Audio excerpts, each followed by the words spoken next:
Good morning, everyone. Thank you all for joining us. My name is Sandra. I am the Global Events Director for SESTA. Today on the webinar, we're going to talk about the Caribbean and Central America. Just a few housekeeping notes. We're muting everyone to reduce background noise. So if you have any questions, feel free to send them in the chat or just write them down and we'll discuss everything at the end of our session. Today we have Frad from the Strategos group. They are based out of the Dominican Republic. They will be talking to us a little bit more about everything that goes on in Central America and the Caribbean.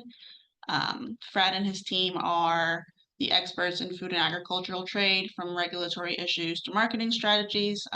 They have extensive knowledge and network of importers in the region and are a great resource for our American exporters. Thank you for being with us, Brad. I will hand it over to you. Thank you, Sandra, for that introduction. And thanks everybody for being with us today. We're going to be sharing a lot of information about doing business in either Central America or the Caribbean regions. So I'm going to set up my timer here because I want to leave enough time for questions from you. So first of all, I want to thank you for registering and being here with us today. This is for you guys. So we know we're going to be covering a lot of information, but we're going to be sharing also this presentation with you. So, and after that, you can follow up with any additional questions that might come up with us. So let us start. All right. So as Sandra mentioned, we are the e-market reps for SOSTA. We're covering both regions, Central America and the Caribbean. Both regions present excellent opportunities for food products from the SOSTA region. So now the question, that everybody, why should I care about this region? Why should I look into it? And there are many factors. We're very close. So logistically speaking, it's very easy to get the products into both regions. Very close, short distances from either Central America or the Caribbean. We have trade agreements. These markets are emerging and they're growing. There is also political stability, which is very important. If you want to do business into a market, you need political stability. We also have culinary connections. We're very close. We have been influenced by, in many of the markets, by the same European markets. In some of the, we got the Spanish, we got the French, we got the African culture. So the flavor profiles are very similar. And a huge tourism industry that is growing significantly, especially after the pandemic. All right, so what is this work? So we got the numbers here. This information, of course, as you know, you can access it on the USDA web pages.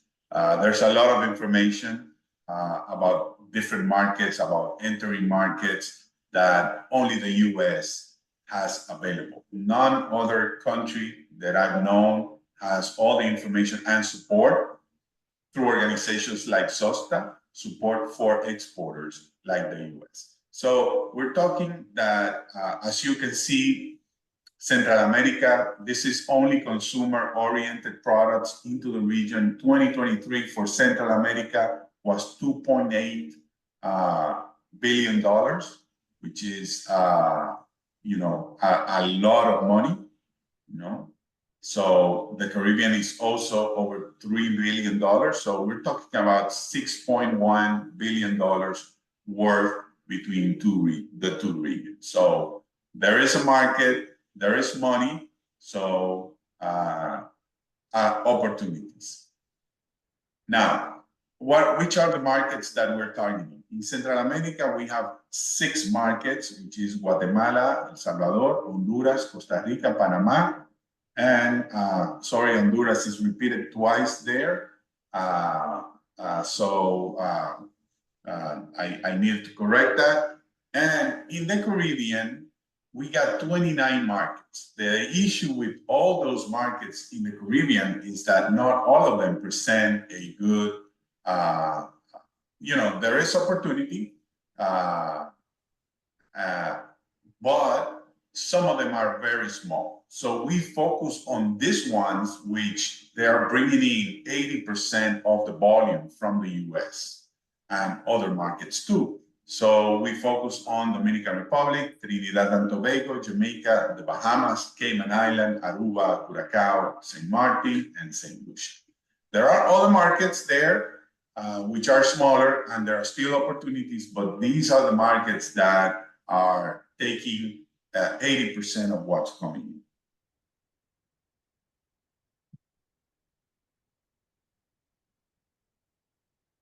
Second, I got. All right. So what has traction? And if you look at the BICO reports from USDA, you can have an idea of the particular products that are doing better than others.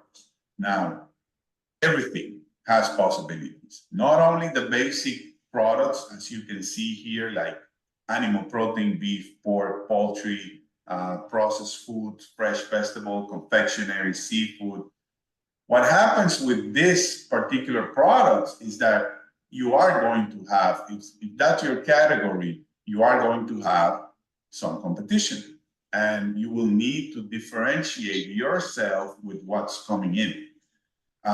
There's also opportunities for unique products. So if you do have a unique product that will fit into one of these categories, but it's different, you definitely have more opportunities of coming into the market and gaining more traction. If your product is very similar to, let's say, chocolate, if you have chocolates, it's very similar. You don't have a value proposition that differentiates from the other chocolate coming into the market, then it's going to be a little bit more complicated, and you're going to have to compete with other factors that we're going to talk about in the next, up ahead. So these are all the products that are gaining traction and where there are opportunities. So everything is viable in these two regions. And who are we working with? We have a little bit of everything. So we do have the wholesalers, we have distributors in both regions, we have the retailers. For a long time now, the supermarkets that are importing on their own a lot of stuff. So there are opportunities there. We got the importers, we got the food processing sector, which in the Caribbean is mostly concentrated in Jamaica, Trinidad and Tobago, and Dominican Republic. But in Central America, you have a very large food processing sector in Costa Rica, Guatemala, El Salvador. So those three markets represent opportunities for exporters of ingredients or products that could be incorporated into the food processing in the sector. We have the HRI. I mentioned that we do have a booming tourism industry. Just to give you an idea, last year, the Dominican Republic received 10 million tourists. So for this year, the projection is that it's going to be over 11 million tourists. The same thing is happening throughout the Caribbean, and the same thing is happening in Central America in a smaller scale. But this creates restaurants, opportunities in restaurants, opportunities in hotels. So if you have products that could be catered to that particular sector, there's going to be opportunities. The other way around that is that maybe your product, you're focusing on a retail sector, but your product could be adapted to be used in the HRI sector. So for that, if you have the capabilities, that will require to make some changes, but there are also opportunities there. Remember that these sectors, if you're selling to the retail, what they're looking for is different with regards to packaging, labeling, prices. If you go to the HRI sector, then you need different packages. They're usually bigger, have several pounds of products per packaging. The labeling is not that complicated in the markets because it's going to a sector, that particular product will go to a hotel and it's not going to a retail store. So the requirements for labeling is different. Also, the pricing is different. The way the purchase is done is different. So the strategies change a little. What are the greatest challenges in these markets? Well, I mentioned we have increasing competition. Delays in sanitary registration is one of the main complaints that we hear from the importers. We're going to talk about sanitary registrations in a few minutes. Price sensitivity, of course, even though we remember my graphics, $6.1 billion food-wise, but a big part of the population in many of these markets are still price sensitive. Only 5% of the population in both regions are upper class and they can spend their money, however they want. But usually 50%, 60% of the population need, to take care of their budget. We do have challenges in cold chain in both regions. Cold chain is expensive. There's not enough. Sometimes in order to cut corners, the importer, if you have a product that needs refrigeration or has to be frozen, sometimes they will turn off the air conditioning in the trucks to save fuel. They won't handle the product correctly. That is something that the Cold Chain Alliance is doing a lot of work in training and providing technical assistance, because as you know, if you have a product that needs refrigeration or has to be frozen before it goes to the consumer, if the cold chain breaks, it's going to affect your quality, and then it's going to affect sales, and then it's not going to be a continuous business. So we do have challenges there. Distribution costs are expensive too in some countries. Inflation, of course, even though inflation throughout the region seems to be getting under control, but it's still a significant issue. We also have free trade agreements, not only with the US, we're going to talk about free trade agreements in a couple of minutes, but all these markets are also signing free trade agreements with other regions. And in some countries, specifically in the Caribbean, we do have variable import duties, which is something that, in some countries you might say, what? Because DR is fixed, right? 20% import duty, this, that. So there's not going to be a surprise. What happens in some Caribbean countries is that sometimes you don't know what you're going to pay. And that depends a lot on local production, market saturation of the product, and then the authorities will say, okay, now this product coming in is going to pay 15% this time. But then next time they might say it's going to pay 20%. But then eventually, if there isn't a lot of that particular product in the market, they might say it's going to pay 10% doing that. So that's something that impacts doing business, and that's something that affects also coming into the market. And with whom are we competing? Now, the Caribbean Basin, which is basically the English-speaking Caribbean, we're competing with the European Union, Brazil, UK, Canada, and there's also intra-regional trade. So A lot of product that is manufactured in Jamaica is sold in Trinidad and vice versa. Some products that are produced in Costa Rica, Guatemala are exported to the Dominican Republic. Some products that are produced in the Dominican Republic are exported to Central America. So we do have intra-regional trade, but we're also competing here with the world. So we need a solid strategy in order to enter the markets. Now, how do I enter the market? First, we have to comply with the regulations. So, which I'm pretty sure all of you do, because the US has a very strict food regulation, food safety standards.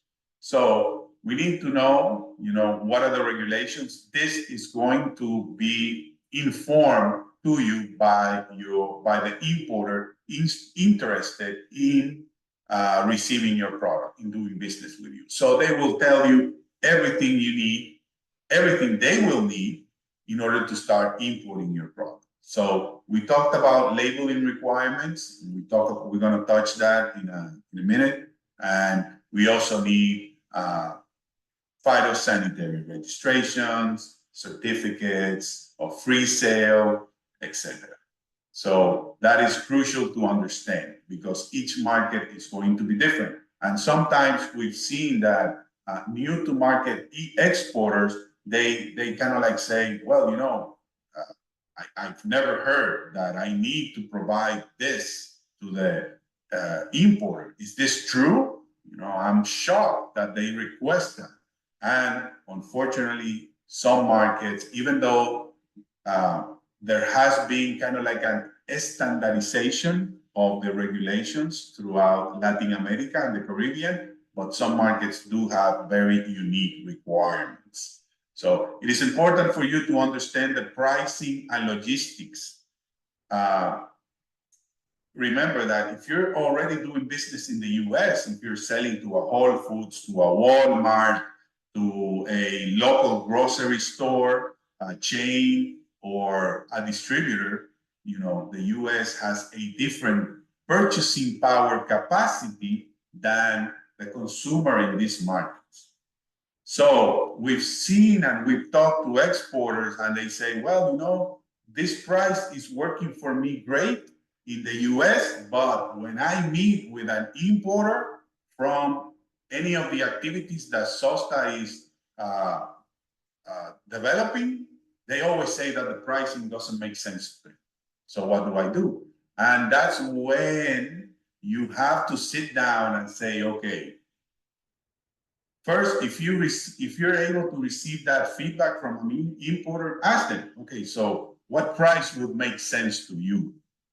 And then they will tell you this much. And then you sit down after that meeting, you go back to your office, you sit down with your team, and you start analyzing and saying, okay, can we match this price?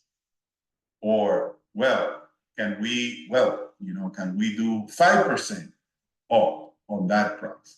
And then you determine if your margin based on that feedback makes sense, betting on an increase in volume, which is what you would expect once you start exporting. Logistics is very important for you to understand logistics because the better you understand logistics and the better you have, if you have an expert, there's a lot of logistics brokers in the US, they give you all that services because the better logistics you have, that will also have an impact on the price of the product. Remember, it's not only the price of the product per se, there's other factors that will come into the equation that will determine the final price, what it's called the landed price for the importer in the market that you're targeting.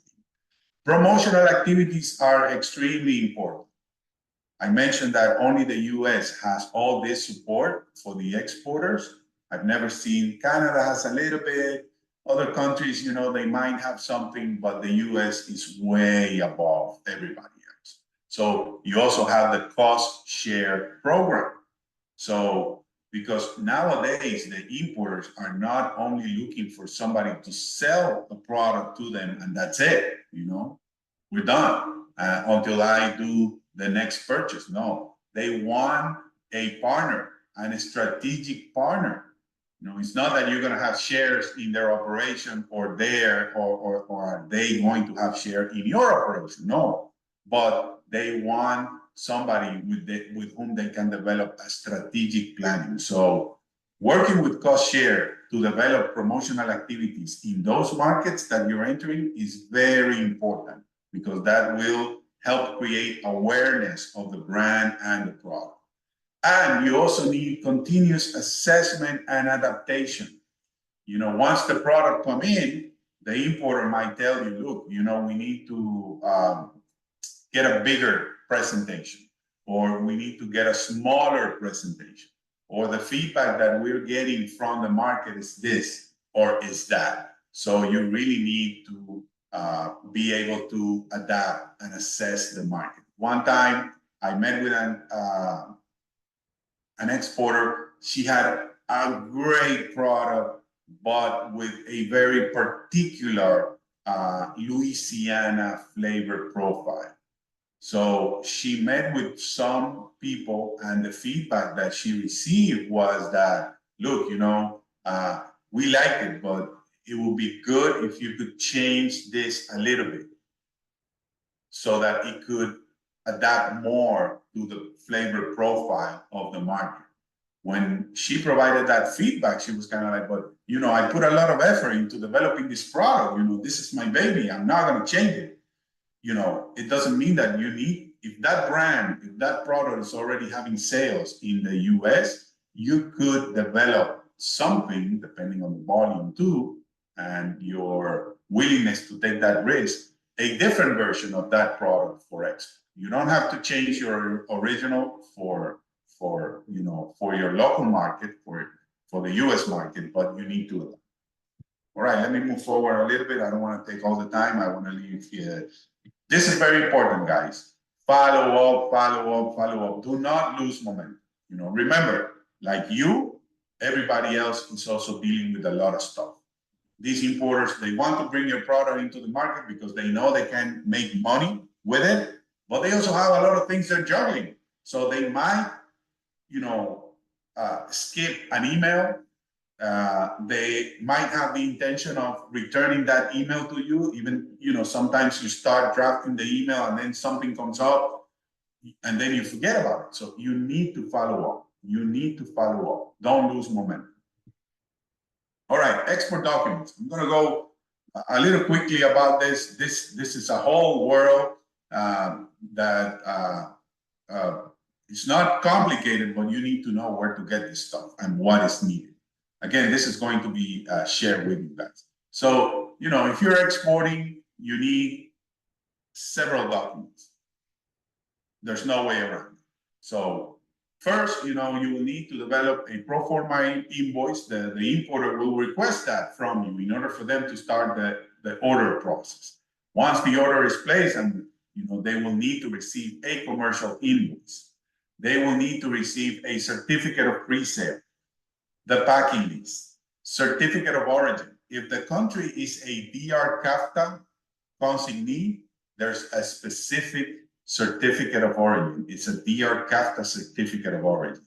That will help them get rid of the import duties, because if that particular product is under the zero duty category, they will need a DR CAFTA certificate of origin. The bill of lading, of course, and the phytosanitary certificates are always required. So those are the basic documents that you will need, that the importer will need in order to clear customs for the product that they're going to buy from you. I'm not going to go through each of these. This is just a little bit of information on how they should be, but this is very simple. This is nothing complicated, right? So this is very important. Remember that I mentioned that pricing and logistics are key. Now, it is important for you to understand export logistics and the Incoterms. What does it mean? You know, if I'm selling X works, if I'm selling CIF. So this is something that you will talk with your importer, your future business partner in the market. They will tell you how they want to receive the merchandise. Hopefully, you will be able to sell full container loads in a short time. Now, let's talk about sanitary registration, which is something that where most of the issues come up when people start exporting to a market. What's happening with some of the countries is that they are allowing you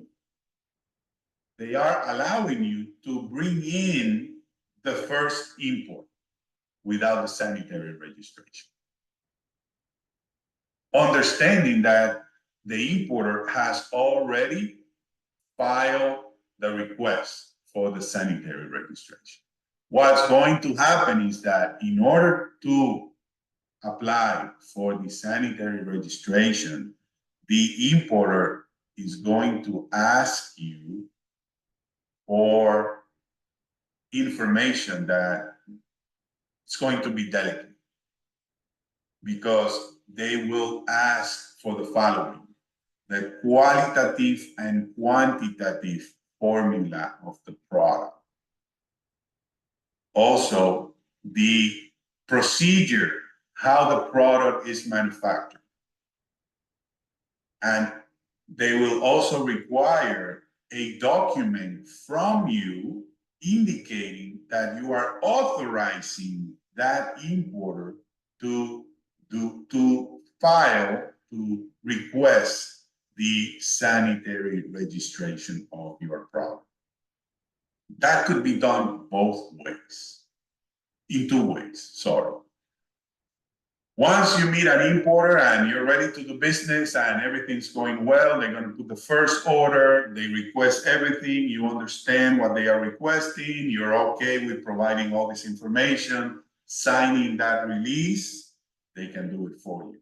That's not going to create any issues for you, depending on how you draft that release. The drafting of that release is very important because it has to be very specific to what they are going to do, indicating that in no way that that document provides, more power to that importer than just filing for that sanitary registration, right?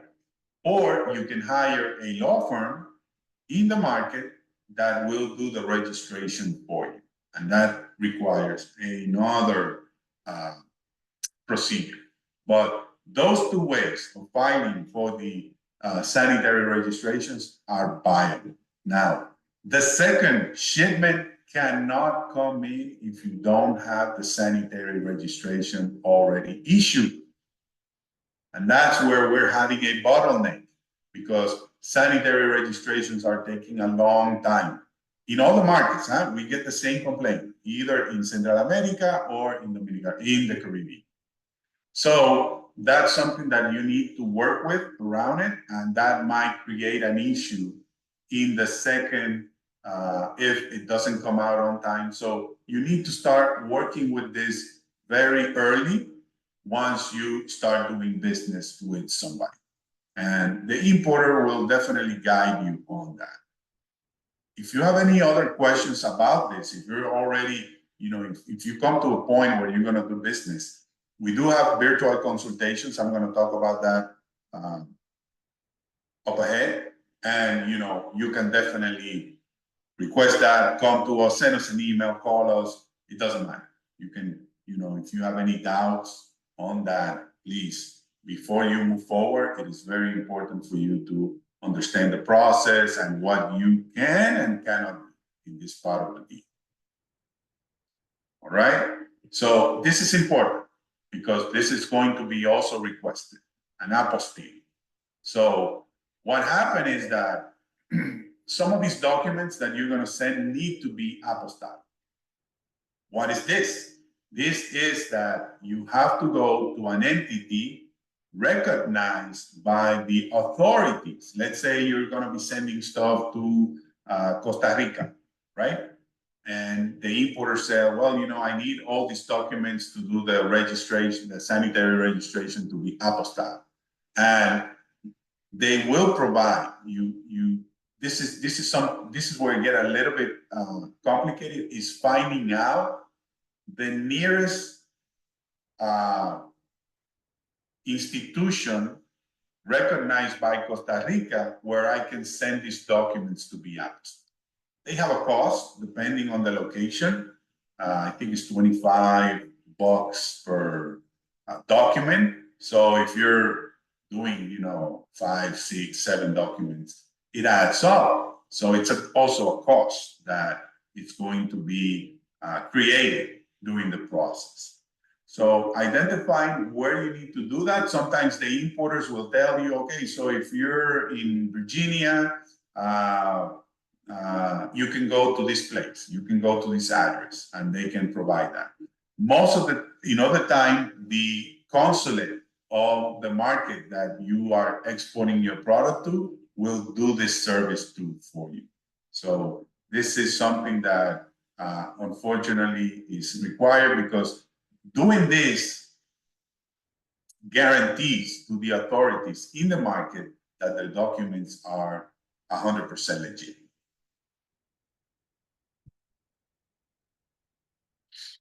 Labeling is very important. We're pretty sure that you might not have the volume to do a label in Spanish, because, you know, you're new at exporting, you're going to start now developing Guatemala or Dominican Republic. So the regulation in all these countries is that the label has to be in Spanish. The ingredients have to be in Spanish. The way around that, because the authorities, you know, the importers told the authorities, hey, you know, if the supplier doesn't have the volume to do the label in Spanish, they're not going to do it, but I need to do business. I need to import that product. I'm already importing it. So what am I going to do? So the authorities, what they said, don't worry, I will allow you to use a complementary label, which is what you see here on the bottom, which is a sticker. So what the importer will do is that they will print that in market, and they will have people sticking that on each product.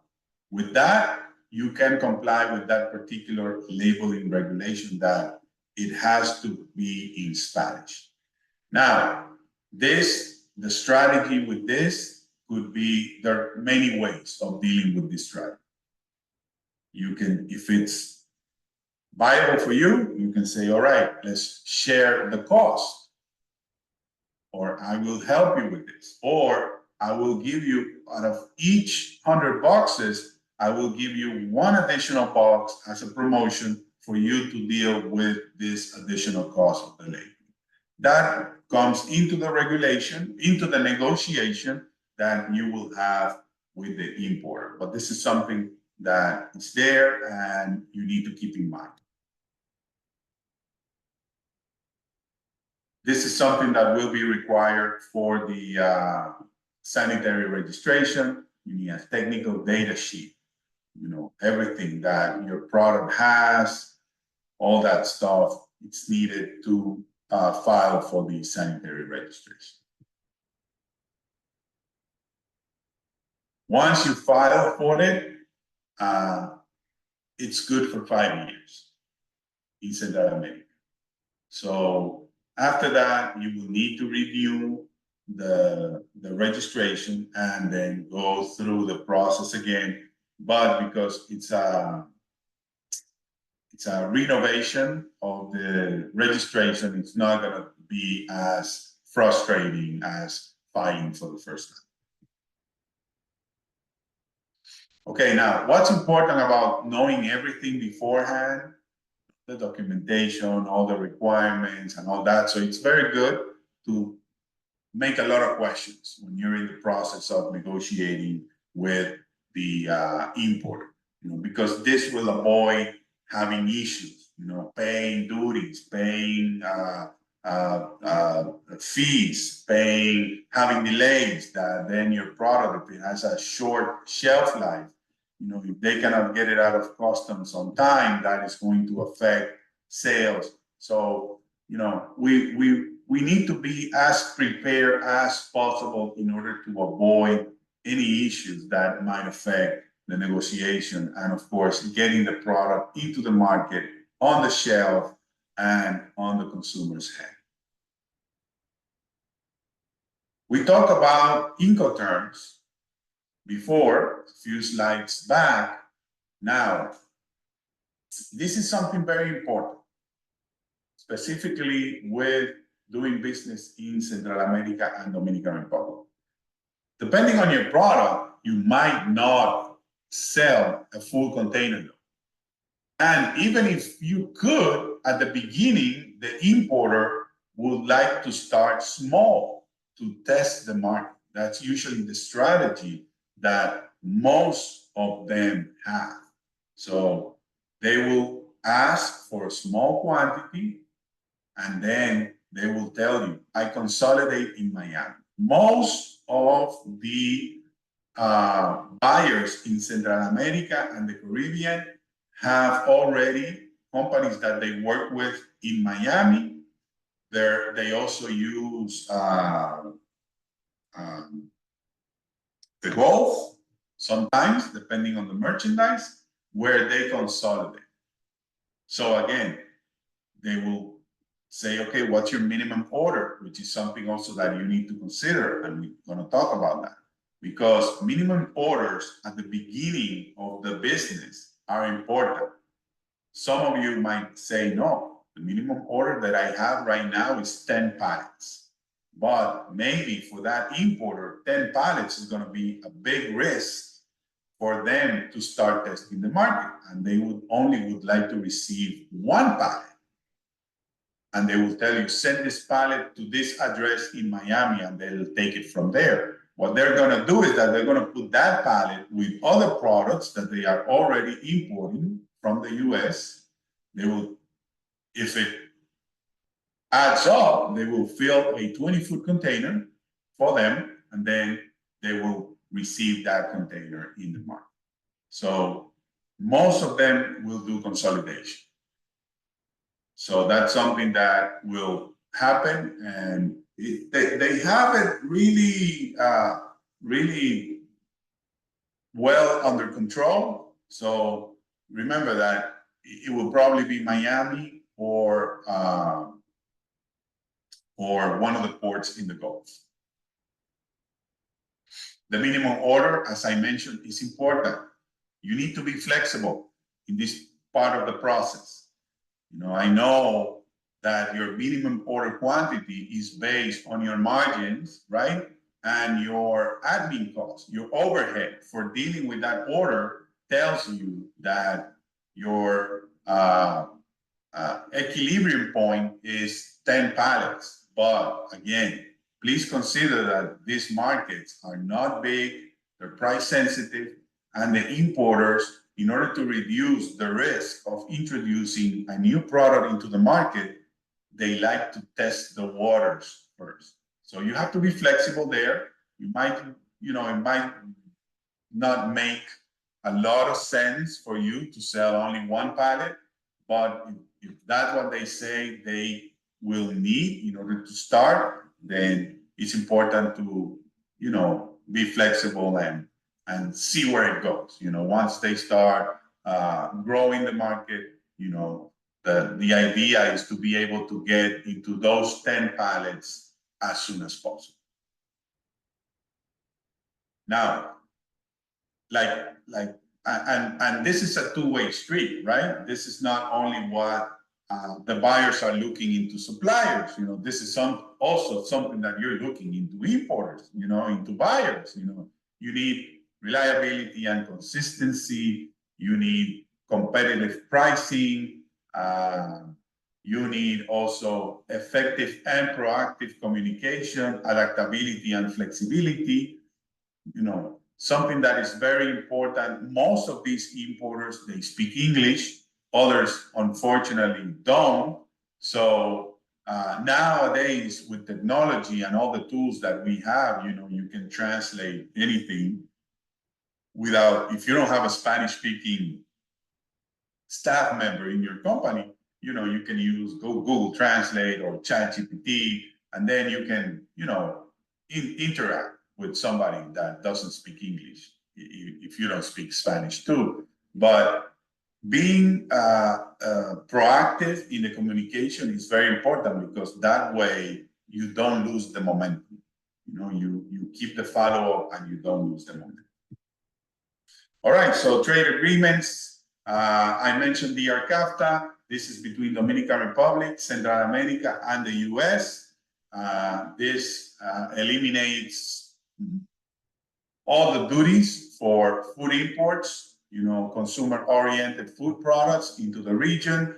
There's only a few of them that are still, that have a little duty. In most of the countries, I think that by 2025, next year, it's going to be 100% implemented in all the countries. The TPA is the United States-Panama Trade Promotional Agreement. This is another free trade agreement that Panama has with the US. Again, all these countries have other free trade agreements with Europe, South America, etc.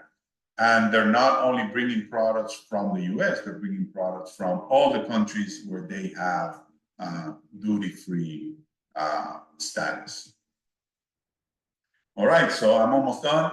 Activities for 2024. We do have, you know, we develop for SOSTA in both regions, buyers missions, outbound trade missions. We have one in Panama in August. It's already closed, so we already have the suppliers that are jumping in, and will be in Panama during the first week of August. So what it is important for you guys to look at the calendar in the SOSTA webpage and see what interests you, so you can find spaces in in any one of these activities. We also introduced a new service. It's called SOSTA's Export Match Service. So this service will allow you to focus on one market with one particular product, but we will do all the legwork for you. So let's say that you want to target Costa Rica with product X. Once you talk to SOSTA and you agree on contracting this service, then we will meet with you to discuss several variables there. We will need to receive marketing material from you. Some companies might provide a price list. Others prefer to share the price list once they have a meeting with the importer. But once we do that, then, and we understand the product, the company, your expectations, then we start contacting all the importers in that market, providing all the information and the marketing material. We follow up with them. We make sure that they read it, that they understand it. And the goal is to identify importers interested then in having a virtual meeting with you. After that, you know, we would commit to do 3 to 5 virtual meetings. And after that, you know, then you will keep talking to the importer. We will stay involved in the conversation just to follow up and assist you if anything happens. The idea is for you to, once you meet with that importer, they understand your company, they have reviewed your product information, your price list, if possible. So the meeting is already a lead that has been classified, and that importer is interested. So that cuts a lot of red tape for you, and, you know, just meeting with 3 to 5 importers and following up to make sure that you're able to enter the market think it's a very sweet opportunity for anybody that's interested. We also have the virtual consultations. This is, we can meet, 30 minutes to discuss any concerns, any questions, anything that you need to know about a particular market, a region, etc., that you are looking into. We have the educational seminars like this one. We also provide trade servicing, so we're always in contact with the markets, understanding what's happening, the trends, so that we can provide all that information to you, the suppliers. And we also collaborate with FAS and their Sabor USA platform. So meet the team. This is me, and Arlene Mueces is the account coordinator here at Estrategos from SOSTA, but we also have Cesar Perez, Jesus Contreras, and Manuel Hidalgo here in the team. So please feel free to contact us whenever you want. Thank you very much. So this is it. Sorry, I went a little bit too fast, but we did have a lot of information to cover. So I'm open up for any questions that you might have.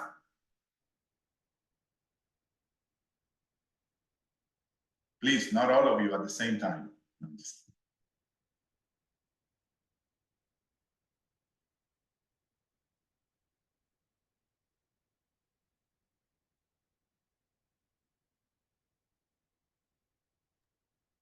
Hi, Julian.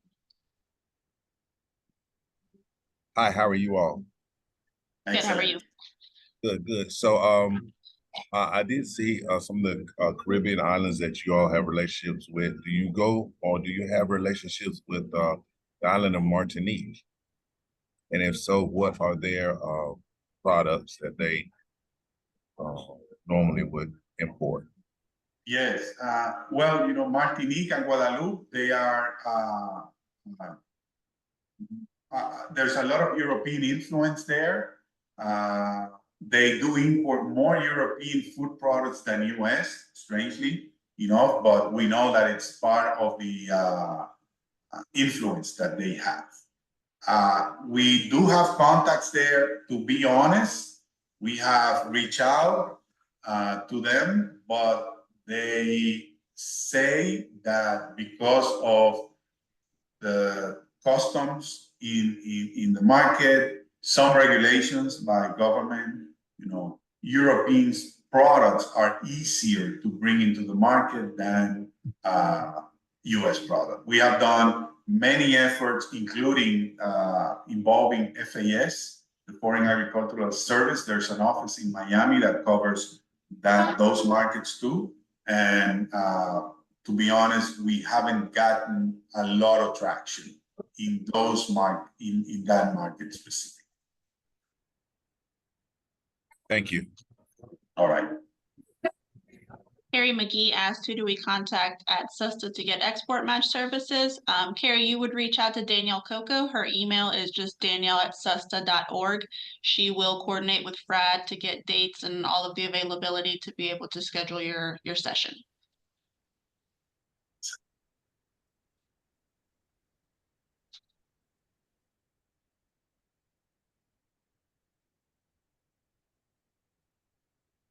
Anybody else?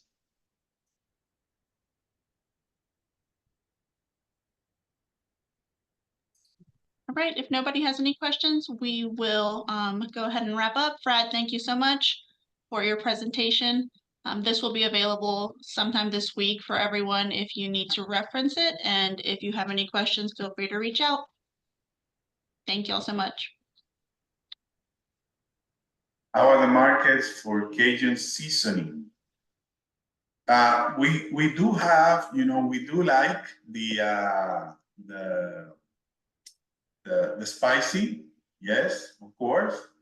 And there is Cajun seasoning in both regions, but it's not a big volume. It's not a big volume. You will have to work it out with the importer. There are opportunities, but you need to work out, develop the brand, work with Share to develop, and find alternative uses for the products too. So we never say no, because you never know what's going to be a big hit, but you have to work it. You really have to work it. All right.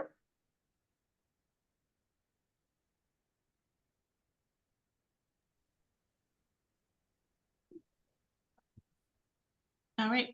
Thanks, Fred. Thanks, everybody. All right. Thank you.